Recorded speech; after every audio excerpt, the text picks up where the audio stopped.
Beautiful day outside today. It's going to be great in the Down to Earth workshop. Going to get a lot of stuff done today. Before I start though, I want to talk with you for a few minutes about bench hooks. Bench hooks are simply work holding devices to use with your workbench. They can be simple and utilitarian, or they can be a little fancier and a little more complex. So let's take a look today at bench hooks and we'll see if we can get you hooked up. This is my current bench hook. It's a very simple affair. A piece of plywood, a scrap piece of wood on the top to make a fence, another scrap piece on the back, which is the hook that allows the bench hook to be held against the workbench. Bench hooks are great for quick cuts. They're also handy for cutting the shoulders of a tenant. If you're not totally comfortable with your own sawing technique, you can also use the side of the fence to line up your cuts. It's almost like a miter box. In a pinch, as long as your workpiece is thicker than the fence, you could even use this as a planing stop. Last but not least, I've even used it as a place to set my coffee.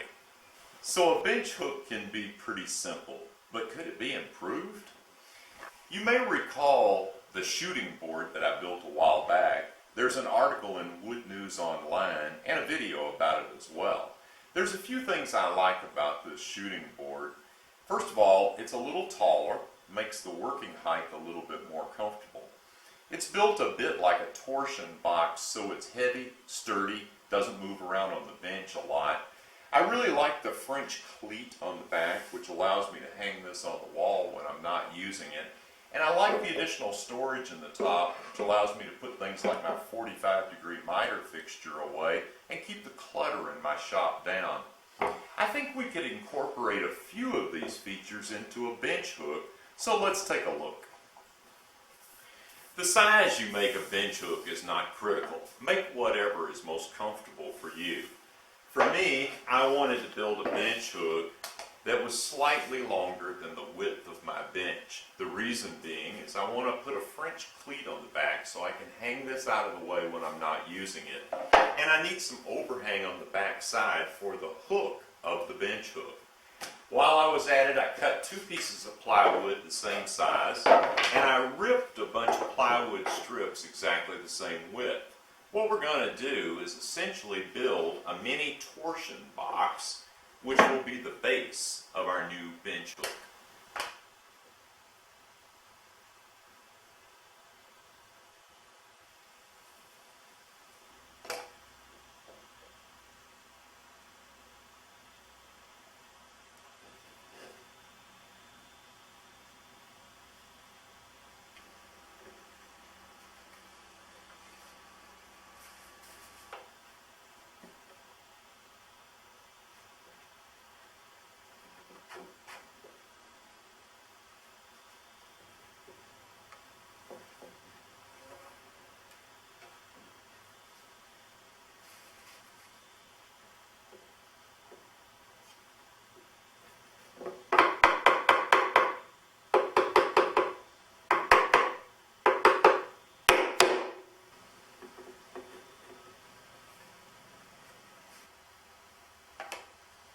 Okay, while the glue was drying on the torsion box, the bottom of our new bench hook, I took the time to rip a 45-degree cut in this poplar.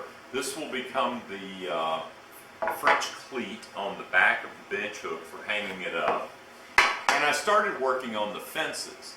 I found this leftover ash, and I glued that to another piece of hardwood that was trimmed to a 1/4 inch thick. It's nice. I'm not sure exactly what it is. I just don't remember. But anyway, this will become my straight fence. And I did the same thing with another piece of ash cut to 45 degrees on both sides. And this will become my 45-degree fence. Before we glue the top on this torsion box, got a couple more little things I want to do. I've drawn a center line down the middle of this board, equidistant from either end, and I've marked 3 hole locations. I'm going to position the fence in the center of this board, and then I'm going to drill through the plywood and into the fence so that the holes are perfectly located. At that point, I'm going to glue dowels into the fence. The fence will then fit into those holes, but be able to be removed. I can move from straight fence to 45 fence and back with ease.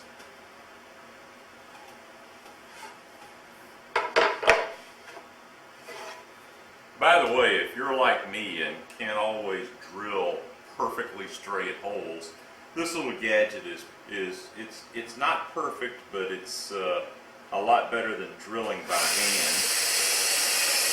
Now with the holes drilled through the top, I can position my other fence and flip it over and use a 1/4-inch bit through the hole.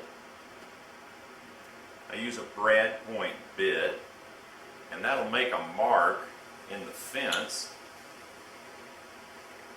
show me exactly where to drill those holes, and I'll drill those on the drill press. Okay, now with the holes drilled in these fences, I'm going to put a little dollop of glue in each hole, maybe more than a dollop. And I'm going to set these dowels in about halfway. It's not critical, the measurement.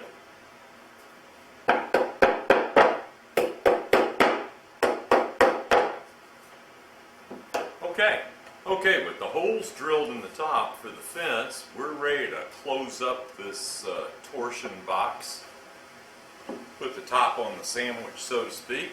So we'll glue that, put a few clamps on it, and get that ready to go.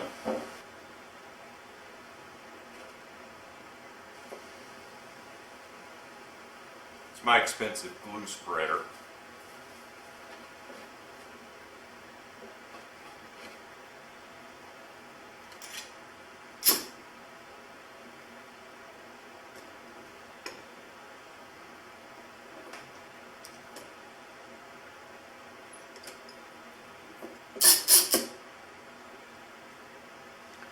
While that's drying, let me show you what else I've been up to.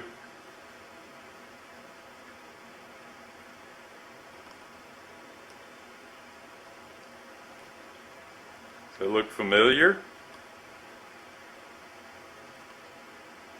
Yep.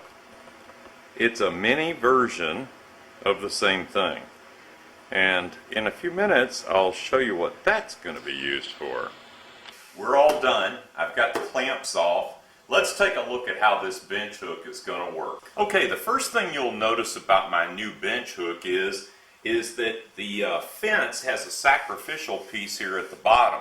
It's going to be a lot easier to replace the fence than to replace the entire bench hook. On my old bench hook, I would often saw into the base whenever I was sawing through a piece. So with this bench hook, we can do pretty much anything we can with any other bench hook. We can make a straight cut.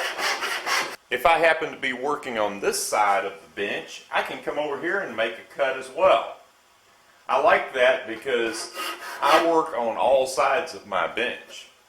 Another thing that often happens with a bench hook is if you've got a bench hook with a really long piece that wants to sag off the other side, you need something to prop it on. So if you'll recall, when I was building this, I built these mini torsion boxes. They're exactly the same height as the bench hook, so I can just set that off to the side on my workbench, and I've got a convenient work support to keep my work level as I'm sawing it. Fence is mounted with dowels into pre-drilled holes. I can simply take that fence out and replace it with a 45-degree fence, and I'm ready to cut miters as well.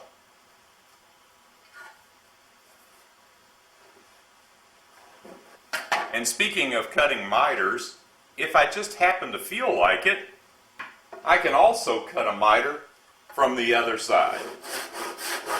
I like the fact that the new bench hook is a little higher off the bench. Gives me a nice working angle and gets the work a little closer to my eyes. I can see it a little bit better. And just like on the shooting board, I've got some storage here in the end. So when I hang this up on the wall, I'll be able to store bits and pieces in it. The French cleat on the front and the hook in the back make it a hook from either direction. So if I'm sawing on this side, I'm pushing this way against the French cleat. If I'm sawing on this side, I'm pushing against the bench hook. All in all, this is pretty decent. As you know, I built 2 of these accessory torsion boxes so I can support a really long workpiece if I need to, but I've got some other ideas for this as well. My bench is pretty flat, but it may not be perfect. These torsion boxes are perfect. So if I was building a chair and needed to get the legs down where I knew they would be square, or if I'm doing a glue up that I need to be perfectly square, I've got 2 perfectly flat surfaces to work with. I might also use these for finishing to get it up off my bench. I'm sure there's going to be a lot of uses for these. All in all, I'm pretty satisfied with the way my new bench hook and the accessories turned out. It'll get a good workout here in the Down to Earth Woodworking shop, and I hope it gave you some ideas to build your own bench hook and get hooked up. Till next time, this is Steve. Thanks for watching.